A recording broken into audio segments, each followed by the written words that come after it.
Hello friends, आप सभी का एक्सेल इन एजुकेशन चैनल में स्वागत है। फ्रेंड्स, आज की इस वीडियो में हम लोग पेपर फर्स्ट के लिए हायर एजुकेशन के कुछ इंपॉर्टेंट PYQs को यहाँ पर डिस्कस करेंगे। ये आपके करीब 25 क्वेश्चंस हैं यहाँ पर। तो ये आपके जून 2023 की परीक्षा के लिए काफ़ी इंपॉर्टेंट साबित होंगे। तो आप लोग वीडियो को पूरा देखिएगा। चैनल पे पहली बार आए हैं तो सब्सक्राइब ज़रूर कर लें, टेलीग्राम चैनल को भी ज्वाइन कर लें, क्योंकि वहाँ पर भी आपको कंटेंट प्रोवाइड किया जा रहा है PDF के फॉर्म में। तो आप लोग चैनल को सब्सक्राइब करें और टेलीग्राम को ज्वाइन कर लीजिए और वीडियो को पूरा देखिएगा, क्योंकि यहाँ पे 25 क्वेश्चन है जो कि बहुत ही इंपॉर्टेंट है। और ये क्वेश्चन मतलब हमेशा प्रश्न जो है इस तरह के पूछे जा रहे हैं आपके क्वेश्चन पेपर में, ठीक है। तो इन क्वेश्चनों को स्किप बिल्कुल भी मत करिएगा, काफ़ी इंपॉर्टेंट होने वाले हैं। चलिए स्टार्ट करते हैं और पसंद आएगी तो लाइक एंड शेयर ज़रूर करिएगा। देखिए, कह रहा है भारत में प्रथम मुक्त विश्वविद्यालय की स्थापना किस वर्ष हुई थी? तो ये हुई थी 1982 में और भीमराव अंबेडकर विश्वविद्यालय था। इसके बाद इग्नू की स्थापना कब हुई थी? 1985 में, ठीक है। तो वो भी एक ओपन यूनिवर्सिटी थी और मुक्त विश्वविद्यालय की बात यहाँ पर हो रहा है। नेक्स्ट है विश्वविद्यालय अनुदान आयोग का मतलब INFLIBNET centre which is an autonomous inter university centre of the university grant commission maintain. तो जो इन्फ्लिनेट है क्या मेंटेन करता है? तो ये है इन्फ्लिनेट इंफॉर्मेशन एंड लाइब्रेरी नेटवर्क। ये शोध गंगा और स्वयं प्रभा का मेंटेनेंस करता है, ठीक है। यहाँ पर स्वयं प्रभा और शोध गंगा आपको पता है रिसर्च से संबंधित यहाँ पर काम होता है, तो आपको ये पता है। स्वयं प्रभा के बारे में आप जानते हैं। तो इस तरह से आपको ये पता है कि स्वयं प्रभा और शोध इसके द्वारा ही जो है मेंटेन किए जाते हैं, ठीक है, इन्फ्लिनेट। नेक्स्ट है, देखिए फिर से इसी क्वेश्चन को जैसे कि उसको पलट के पूछ लिया है दूसरी तरह से, ठीक है, लैंग्वेज चेंज करके। स्वयं प्रभा के वेब पोर्टल का मेंटेनेंस निम्नलिखित में से किसके द्वारा किया जाता है? तो जैसे वहाँ पर पूछ रहा था इन्फ्लिनेट, तो इन्फ्लिनेट के द्वारा पूछ रहा था, लेकिन यहाँ पर आपका जो ऑप्शन हो जाएगा इन्फ्लिनेट, इस तरह से ये सेंटर होगा, ठीक है। तो इसके द्वारा मेंटेनेंस किया जाता है। ये काफ़ी क्वेश्चन पूछा जाता है, ठीक है। तो स्वयं प्रभा या मूक से संबंधित क्वेश्चन काफ़ी आते हैं, हर बार आते हैं। तो आप लोग इसका डिटेल वीडियो भी मैंने बना रखा है। साथ ही में PYQs का भी जो है वीडियो है, आप लोग उसको ज़रूर देख लें, क्योंकि उसमें सारे क्वेश्चन उसी से संबंधित हैं, ठीक है। तो ये होगा, कभी कभी स्वयं प्रभा से ही संबंधित क्वेश्चन बनता है, जैसे कि अभी भी पूछा गया था फरवरी में जो अभी आपका एग्ज़ाम हुआ था। तो उसमें आपका सेटेलाइट के बारे में भी पूछा जाता है कि कौन से सेटेलाइट का इसमें यूज़ होता है। तो ये है G15, अच्छा G15। तो इस तरह से इसमें इसको गलत नहीं करिएगा। स्वयं प्रभा मूक, ये काफ़ी इंपॉर्टेंट टॉपिक है, तो यहाँ से क्वेश्चन आते ही हैं। यहाँ पर देखिए, the national repository of open educational resources is managed by, किसके द्वारा मैनेज किया जाता है? तो ये होता है आपका NCERT के द्वारा, ठीक है। तो यहाँ पर इसका जो राइट ऑप्शन है ये है NCERT, सी ऑप्शन। नेक्स्ट है, यहाँ पर स्वयं प्लेटफॉर्म का निर्माण किसके द्वारा किया जाता है? तो ये है MHRD और आपका गूगल के द्वारा, ठीक है। तो ये हो गया आपका MHRD प्लस गूगल। तो इस तरह से A एंड B ऑप्शन है। MHRD को ये अब क्या कहते हैं? MOE भी कहीं लिखते हैं, मिनिस्ट्री ऑफ एजुकेशन या शिक्षा मंत्रालय, ठीक है, ये आपको पता ही है। अब देखिए यहाँ पर नेक्स्ट है आपका, ये कथन से संबंधित है, स्टेटमेंट के संबंध में है। यहाँ पर देखिए कथन पहला कह रहा है पराविद्या का अभिप्राय ये ज्ञान है जो मनुष्य के अनुभव से परे है, और दूसरा कथन कह रहा है कि अपराविद्या का अभिप्राय उस ज्ञान से जो मनुष्य के अनुभव पर आधारित है। पराविद्या और अपराविद्या आपका किस में आता है? वैदिक कालीन शिक्षा में संबंधित है ये, ठीक है। तो पराविद्या में आपके आध्यात्मिक विषय आते हैं, जैसे कि वेद, पुराण, दर्शन, उपनिषद। और अपराविद्या की बात करें तो इसमें जैसे कि इतिहास, अर्थशास्त्र है, ज्योतिष है, औषधि शास्त्र है, भौतिक। तो ये सारी चीज़ें किस में आती हैं? आपके सब्जेक्ट वाइज जो भी हैं ये अपरा विद्या में आते हैं, ठीक है। तो ये सही कह रहा है कि आप मतलब जो परा विद्या है उसका वो ज्ञान है जो मनुष्य के अनुभव से परे है, क्योंकि आध्यात्मिक विषय की बात होती है यहाँ पर। और अपरा विद्या में मनुष्य अनुभव के आधार पर सीखता है, जो भी सब्जेक्ट वो पढ़ता है उसके अनुभव पर आधारित उसको ज्ञान मिलता है। तो ये दोनों ही स्टेटमेंट सही हैं। स्टेटमेंट के सवाल आपके यहाँ पता ही है कि बहुत पूछे जाते हैं, मैचिंग के सवाल स्टेटमेंट के, कथन, कारण, निष्कर्ष, है ना, इस तरह से बहुत सवाल पूछे जाते हैं। तो उसके लिए कॉन्सेप्ट का क्लियर होना बहुत ज़रूरी है, ठीक है। नेक्स्ट क्वेश्चन हम देखते हैं। यहाँ पर कह रहा है भारत के संविधान के निम्नलिखित में से किस प्रविष्टि में उच्च शिक्षा संस्थाओं अथवा अनुसंधान संस्थाओं अथवा वैज्ञानिक और तकनीकी संस्थाओं के समन्वय और निर्धारण का उल्लेख है? तो ये है आपका आर्टिकल 66 में, ठीक है। ये आपका 66वें आर्टिकल में 7वीं अनुसूची की संघ सूची में इसका उल्लेख है। अब नेक्स्ट है, यहाँ पर देखिए टेबल के फॉर्म में है और ये वैल्यू एजुकेशन का क्वेश्चन है आपका वैल्यू एजुकेशन का। ऐसा क्वेश्चन है जिसमें आपके बहुत सारे कॉन्सेप्ट क्लियर हो जाएंगे। वैसे मैंने वैल्यू एजुकेशन की वीडियो बना रखी है, आप चाहें तो वहाँ पे देख लीजिएगा, पूरा डिटेल आपको मिल जाएगा। कभी क्वेश्चन यहाँ पे पूछ लिए जाते हैं, इसलिए उसको भी छोड़ना नहीं है, आपको थोड़ा सा कॉन्सेप्ट पता होना चाहिए, तो फिर आप रिलेट कर लेते हैं। यहाँ पर देखिए लिस्ट 1 और लिस्ट 2 दो लिस्ट दी हुई हैं। अब इसमें कह रहा है स्टेजेस ऑफ वैल्यू डेवलपमेंट, यहाँ पे स्टेज बाय स्टेज दिया हुआ है, और उसके बाद exemplification of value formation. Value formation मतलब मूल्यों का निर्माण किस तरह होता है, किस स्टेज में कौन से मूल्य का निर्माण होता है। अब यहाँ पर देखिए वैल्यू कलेक्शन स्टेज फर्स्ट की बात कह रहा है, तो यहाँ पर आ रही है कि वैल्यू कलेक्शन मूल्य संग्रहण, मूल्यों का संग्रहण हम किसके द्वारा करते हैं, कैसे करते हैं, तो ये होता है आपका यहाँ पर देखिए वयस्कों विशेषकर माता पिता के व्यवहारों का प्रेक्षण करना और उनका अनुकरण करना। जो चीज़ हमने देखी वही अपने में आत्मसात की। ठीक है, अब उसके बाद आता है दूसरा स्टेज है मूल्य मूल्यांकन, वैल्यू असेसमेंट। वो किस तरह से होगा, किसी व्यक्ति के मूल्यों को चुनना और उन्हें आत्मसात करना। ठीक है, जो भी मूल्यों को हमने जो भी उसके अच्छे लगे गुणों को उनको अपने में ग्रहण करना चाहा। उसके बाद आता है आपका वैल्यू क्लैरिफिकेशन, मूल्यों का स्पष्टीकरण। इससे मतलब होता है उन मूल्यों का जिनका उपदेश दिया जा रहा हो और उन मूल्यों जिन पर अमल किया जा रहा हो में अंतर जानना, मतलब डिफरेंस करना कि किस खाली उपदेश देने के ही लिए है कि खाली करने के लिए कौन से मूल्य हैं। तो ये होता है आपका जो है वैल्यू क्लैरिफिकेशन। उसके बाद चौथा स्टेज है मूल्य समेकन, वैल्यू कॉन्सिडरेशन। तो इसमें मानव व्यवहार के बारे में भावी कथनीयता सुनिश्चित करना। ठीक है, तो ये सारी चीज़ें आपकी वैल्यू एजुकेशन में आती हैं और यहाँ से क्वेश्चन बनता भी है। फिर नेक्स्ट है आपका अष्टाध्यायी के लेखक, सभी को पता है पाणिनि। अष्टाध्यायी क्या है, संस्कृत जो है संस्कृत भाषा की व्याकरण की पुस्तक। तो इस तरह से ये क्वेश्चन अक्सर पूछा जाता है। अब देखिए यहाँ पे भारत में उच्च अधिगम के प्राचीन केंद्र के रूप में तक्षशिला को यूनेस्को द्वारा किस वर्ष में धरोहर स्थल के रूप में घोषित किया है, तो ये किया गया था 1980 में तक्षशिला को यूनेस्को के द्वारा, यहाँ पर 1980, इसको याद रखना है आपको। इसके बाद इससे और भी क्वेश्चन बनते हैं, जैसे यहाँ से क्वेश्चन बनता है कि कुछ जो यहाँ के खास लोग थे उनके बारे में क्वेश्चन पूछे जाते हैं, जैसे कि उस समय कौशल के राजा प्रसेनजीत, इन्होंने तक्षशिला में ही शिक्षा प्राप्त की थी। जीवक के बारे में काफ़ी पूछा जाता है, 6 वर्ष तक यहीं पर रह के मेडिसिन और सर्जरी की शिक्षा प्राप्त की थी। और उसके बाद पाणिनि ने यहाँ आकर व्याकरण की शिक्षा प्राप्त की, जिसका इन्होंने अभी देखा आपने अष्टाध्यायी जो है था किसके द्वारा लिखा हुआ है। अर्थशास्त्र के रचयिता कौटिल्य, वो भी यहीं के जो है पढ़े लिखे थे। ठीक है, तो इस तरह से इन्होंने तक्षशिला में ही रह के यहाँ पे शिक्षा प्राप्त की थी। इन सब के बारे में भी क्वेश्चन बनता ज़रूर है। तो यहाँ पर मतलब तक्षशिला में आपको पता है कि खाली उच्च शिक्षा ही प्रदान की जाती थी। तो इस तरह से ये सारी चीज़ें कई बार पूछ लिया जाता है। ठीक है, उसके बाद नेक्स्ट है, और इससे संबंधित मैंने वीडियो भी बना रखी है, जो भी प्राचीन शिक्षा जो है संस्थाएं थी उनके बारे में, हायर एजुकेशन के इंस्टीट्यूशन क्या थे, ये सारी मैंने वीडियो बना रखी है, तो आप लोग उसको ज़रूर देख लीजिएगा। वहाँ पे आपको काफ़ी चीज़ें जो है कॉन्सेप्ट आपके क्लियर हो जाएंगे। नेक्स्ट है यहाँ पर देखिए प्राचीन भारत में, ये कह रहा है कि प्राचीन भारत में तक्षशिला विश्वविद्यालय में प्रवेश लाने के इच्छुक विद्यार्थियों के लिए आयु संबंधी पात्रता निष्कर्ष क्या निर्धारित किया गया था। तो यहाँ पर देखिए ये जो है एज की बात कह रहे हैं, जो है eligibility criteria in respect of age of student.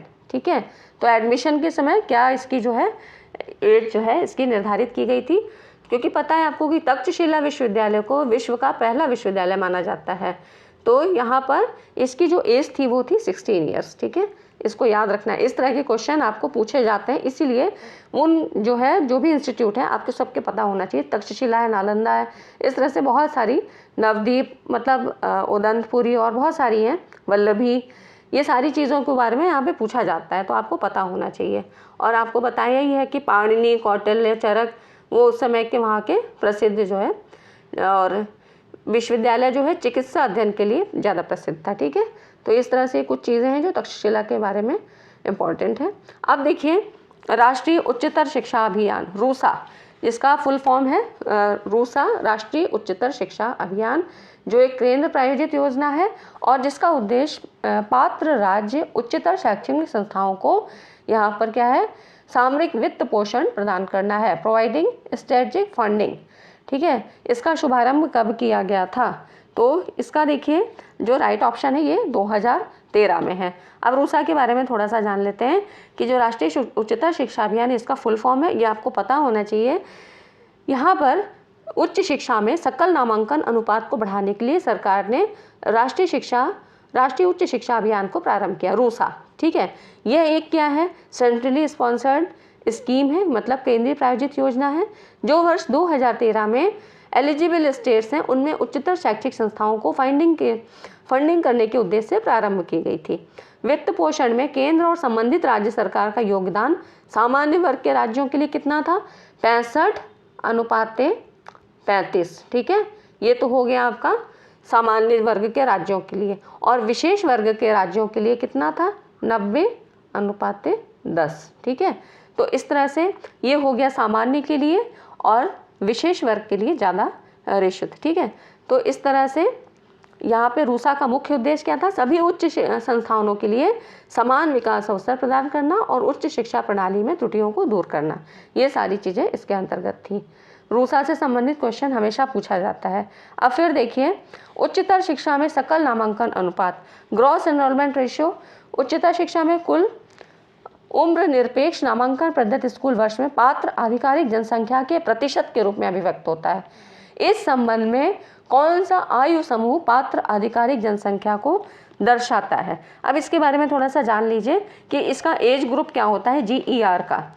तो ये आपका 2020 में क्वेश्चन पूछा गया था, लेकिन इससे संबंधित क्वेश्चन अभी 2022 में भी आया था, वो आपको मैं बताती हूँ कि देखिए उस समय तो आपका ये एज ग्रुप पूछा गया था, तो ये होता है आपका 18 से 23 वर्ष होता है। ठीक है, ये हो गया आपका 18 से 23 वर्ष होता है ग्रॉस एनरोलमेंट रेशियो। अब यहाँ पर देखिए इसका एक फॉर्मूला भी पूछा गया था 2022 में। तो देखिए सकल नामांकन अनुपात उच्च शिक्षा में छात्र नामांकन को मापने के लिए क्या है? एक सांख्यिकी उपकरण है। ठीक है, इसमें 18 से 23 वर्ष के योग्य आयु वर्ग के छात्रों का प्रतिशत भी कहा जाता है। अब इसका जो है फॉर्मूला, सीधा फॉर्मूला ही पूछा गया था, बहुत ही अच्छा क्वेश्चन था। अभी ये 2021-22 का जो मर्ज साइकिल हुआ था उसमें आपका ये क्वेश्चन आया था। तो देखिए उच्च शिक्षा में जो नामांकित GER होता है, उच्च शिक्षा में नामांकन की संख्या, ठीक है, इसको हम ऊपर लिखेंगे, और अपॉन में 18 से 23 की आयु वर्ग में कुल जनसंख्या गुणे 100। ठीक है, समझ में आ गया कि उच्च शिक्षा में नामांकन की संख्या अपॉन, मतलब टोटल को हम नीचे लिखते हैं ना, और उसके बाद जितने का एनरोलमेंट हुआ। ठीक है, तो इसके अकॉर्डिंग अगर हम इस फॉर्मूले के अकॉर्डिंग अगर हम इसको डिफाइन करें तो इसका मतलब है कि as per the official data of the ministry of education the GER in higher education level in India was 27.1%। ठीक है, अब तक के जो आंकड़े हुए हैं मतलब उसमें 27.1% है, मतलब कि 27 आउट ऑफ 100 स्टूडेंट जो है एलिजिबल हैं कौन से एज ग्रुप के? 18 से 23 वर्ग के, जो कि इनरोल्ड किए गए हैं हायर एजुकेशन के लिए। ठीक है, इसका पूरा मतलब यही हुआ कि 18 से 23 आयु वर्ग के जो भी कुल जनसंख्या, टोटल जनसंख्या प्लस, मतलब अब उसमें हम उसका जो है परसेंटेज हमें निकालना है, तो उसमें उच्च शिक्षा में जो इनरोल किए हुए हैं हायर एजुकेशन के लिए उन बच्चों की संख्या इंटू 100। ठीक है, तो आप गलत मत करिएगा क्योंकि GER से आजकल सवाल पूछे जा रहे हैं। अब देखिए नेक्स्ट है, चीन के विद्वान ई चिंग और जुआन जैंग ने ऐतिहासिक नालंदा विश्वविद्यालय में दौरा किया था। कब किया था? तो ये 7वीं सेंचुरी में किया था, आपका कॉमन एरा जिसको बोलते हैं। ठीक है, CE मतलब कॉमन एरा। ठीक, तो ये हो गया आपका, क्योंकि इसके बारे में मैं ज़्यादा डिटेल में यहाँ नहीं बता रही हूँ क्योंकि नालंदा, तक्षशिला, ये सारी जो है उस समय की शिक्षा संस्थाएं थी उनके बारे में मैंने वीडियो ऑलरेडी बना रखी है, तो आप लोग उसको ज़रूर देख लीजिए। ठीक है, अब देखिए यहाँ पर 2 कथन दे रखा है। UGC अधिनियम 1956 की धारा 2(4) के अधीन केंद्र व राज्य अधिनियम द्वारा विश्वविद्यालयों की स्थापना की जाती है। तो बिल्कुल सही बात है, इसके बारे में तो आपको कुछ भी नहीं बताना है ना, ये बिल्कुल सही है। दूसरा कह रहा है, कथन 2 कह रहा है, UGC अधिनियम 1956 की धारा 3 के अंतर्गत UGC की सलाह पर केंद्र सरकार की अधिसूचना द्वारा मानित विश्वविद्यालय घोषित किया था। Deemed university, deemed to be university की बात कह रहा है, जिसके बारे में कल मैंने आपको बहुत बताया है। इसके पहले जो वीडियो है उसमें डीम्ड टू बी यूनिवर्सिटी के बारे में मैंने आपको डिटेल बताया था। ठीक है, तो ये दोनों ही कथन सही हैं। ठीक है, मतलब deemed to be university UGC के द्वारा ही बनाई गई है, मतलब उसके सलाह पर ही यहाँ पर जो है डीम्ड टू यूनिवर्सिटी घोषित किए जाते हैं, तो ये धारा 3 के अंतर्गत है। ठीक है, ये बिल्कुल सही बात है। तो दोनों स्टेटमेंट सही हैं यहाँ पर, और उसको ज़रूर देख लीजिएगा। वो जो इसके पहले मैंने हायर एजुकेशन के क्वेश्चन करा रखे हैं, क्योंकि अभी हम पूरा हायर एजुकेशन आपका करवाएंगे।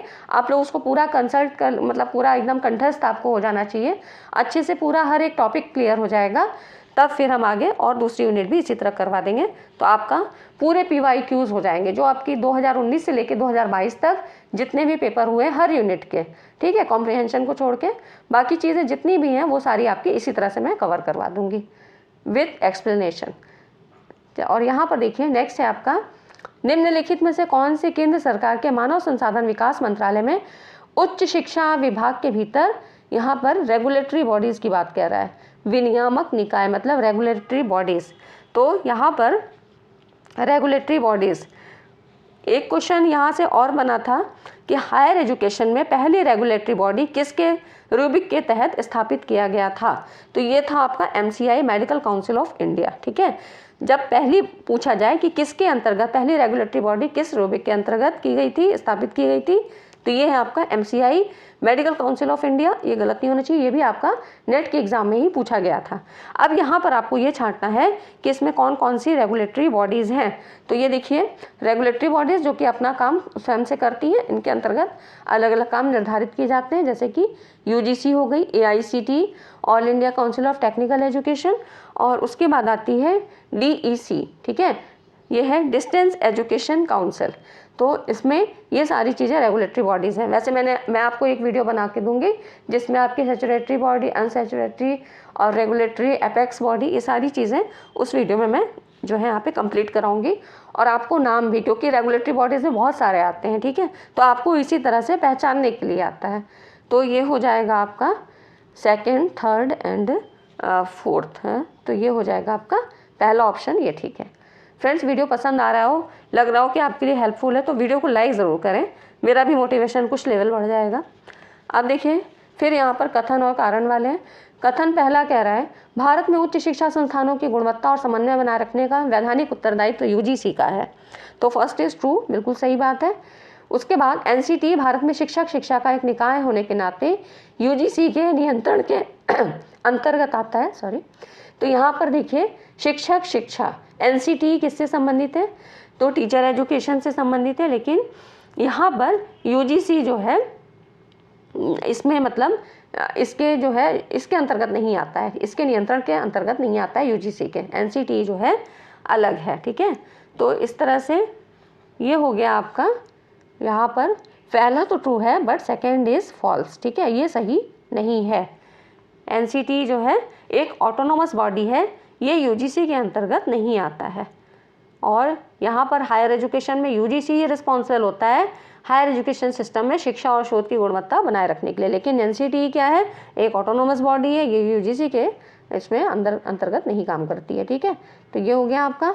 अब देखिए निम्नलिखित में से कौन सा विश्वविद्यालय प्रशासन में कार्यकारी अध्यक्ष होता है, एग्जीक्यूटिव हेड की बात कह रहा है, तो ये होता है आपका वाइस चांसलर। ठीक है, वाइस चांसलर जो है जिसको कुलपति कहते हैं, यही होता है। जब भी कुछ ऐसा हो जाता है इंस्टीट्यूट के अंदर, तो क्या होता है, उन्हीं के साथ मतलब कोई भी मीटिंग होती है और जो वाइस चांसलर होता है वही डिसीजन लेता है। ठीक है, तो ये हो गया आपका।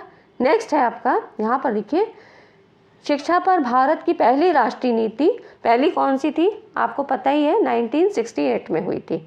तो पहली राष्ट्रीय नीति निम्नलिखित में से किस समिति या आयोग की अनुशंसाओं का परिणाम था, किसके रिकमेंडेशन पे हुई थी, तो ये था आपका कोठारी कमीशन।